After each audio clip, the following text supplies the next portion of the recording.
Welcome to the Paper Snob. This is Tara. Today I am working on Tool Time Tuesday and Scraptember day number 19.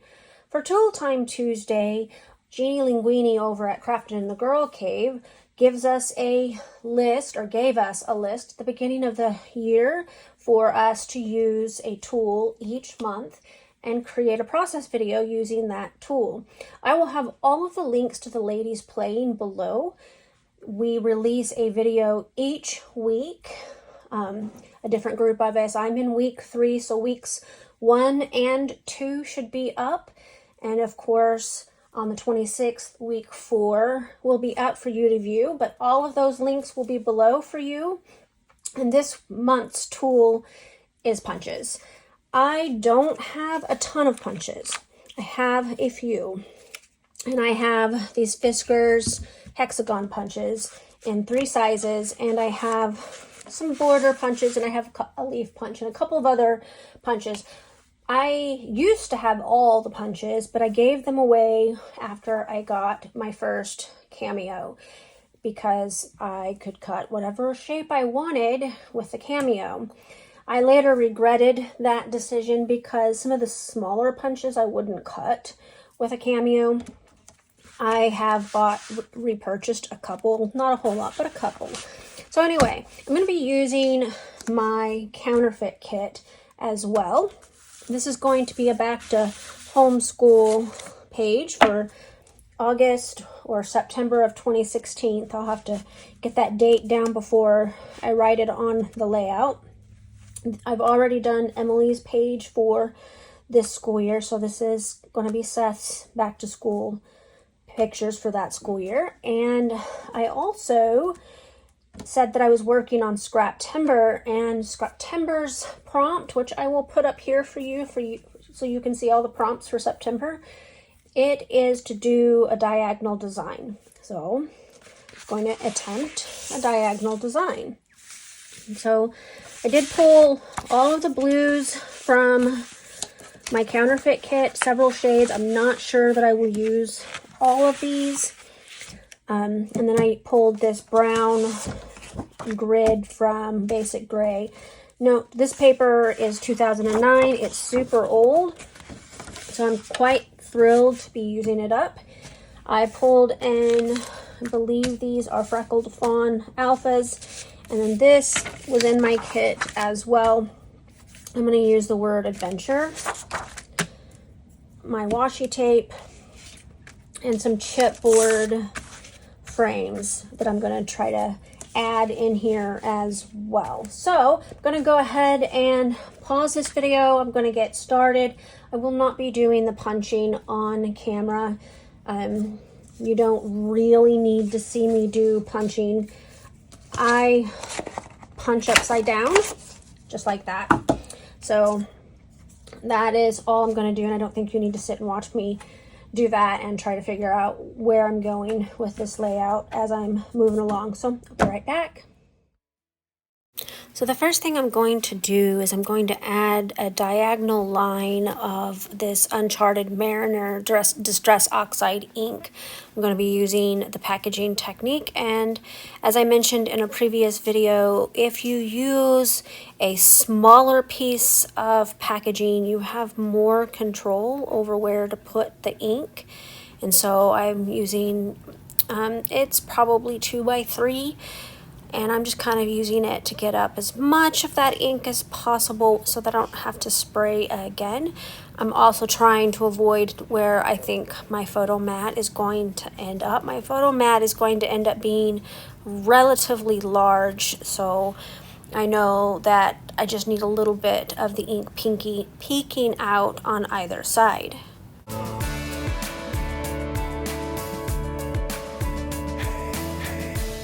So I let that background dry, and now I have cut or punched all of my hexagons. I have also stitched on each individual hexagon. And I want to point out that if you're going to stitch on something like this, you need to start poking your holes in the corners and then fill in around the rest. I also pulled out my banner punch because I decided to use that. And now I'm going to mat these photos on this piece of light blue metallic cardstock that I had in my scraps. So I'm kind of glad to get a good portion of that used up as well.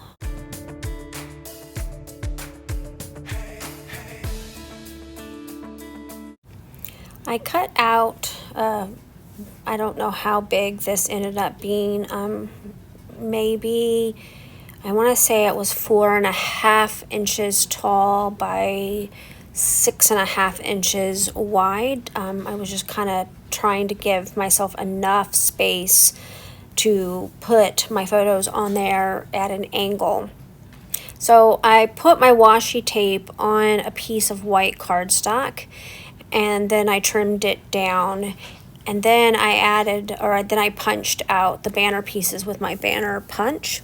Now I'm going to go ahead and I'm going to glue these stitched hexagons onto my layout. Now, one of the things I want to talk about, if you are stitching something that you are later going to adhere to your background or to your layout or to a photo or something, I tend to put the glue on the stitches, and I use a wet glue to do that. My ATG gun would not get it, and in fact, what would happen is it would not sit level.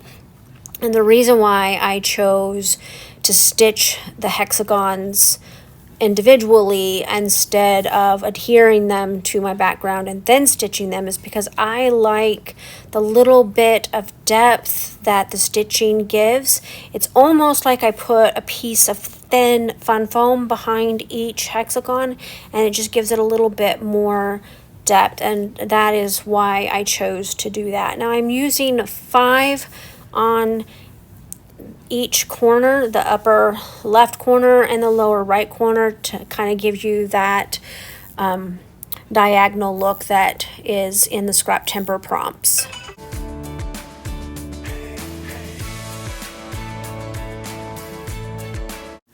So I wanted to make sure that you caught, these are pictures from 2016. That little boy turned 21 last Friday, and so he is not in school anymore.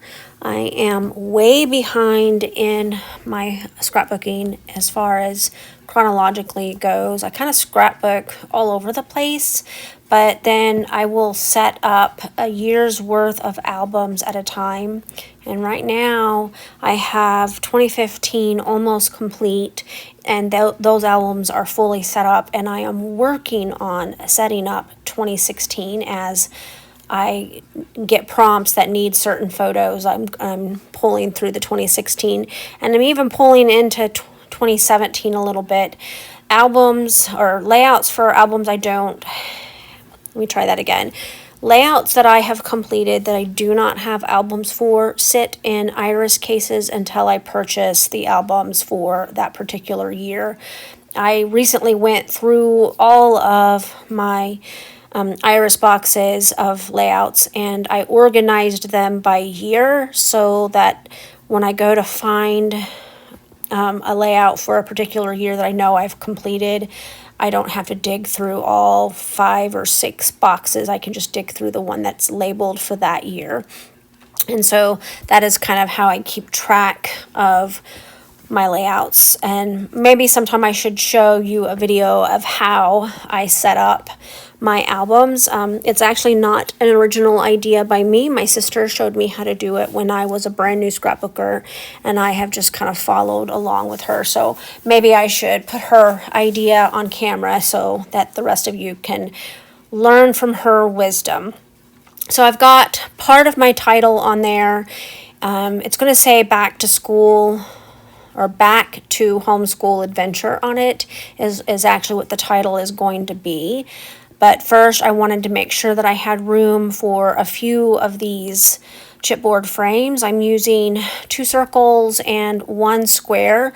The square frame is going to hold my labels for my journaling, and I'm bringing those out next. I keep all of these labels that I have. A lot of these are from Illustrated Faith that I have purchased digital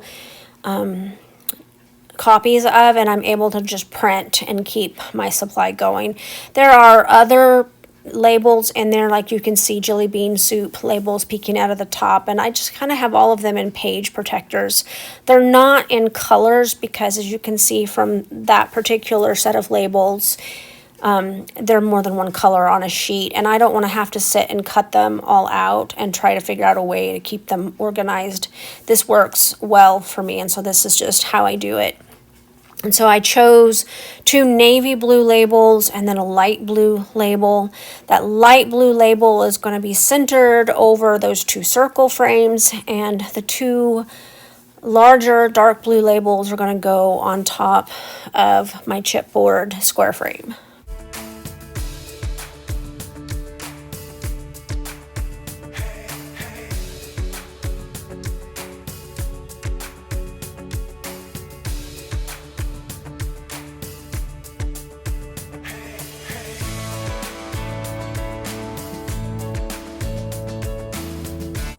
I got this layout complete. I managed to get the diagonal design going. I know I kind of spread out with the title a little bit, but you can still see that it's diagonal. I moved my date up here to that label. I was going to put a phrase there, but decided that the date looked great there. I added my journaling. The journaling is, the tags are popped up with some foam adhesive so that they lay flat on that chipboard frame that I added, and this is pretty much it. I did add some splatters with my Hickory Smoke Distress Oxide spray, and this layout is finished. I want to thank you for taking the time to come to my channel today. I so appreciate those of you who like, comment, and or subscribe. If you are not a subscriber to my channel now, I'd love to have you. If you have any comments or questions about this layout, drop them below, and I will get back to you as soon as possible. Make sure that you check out that playlist for Scraptember below, as well as the Tool Time Tuesday playlist. And actually, the Tool Time Tuesday playlist is just, it's not a collaborative playlist like the other playlist. It is just a list of channels, and you can go watch weeks 1 through 3 for Tool Time Tuesday. All of those links will be below. You have a great rest of your Tuesday. Bye.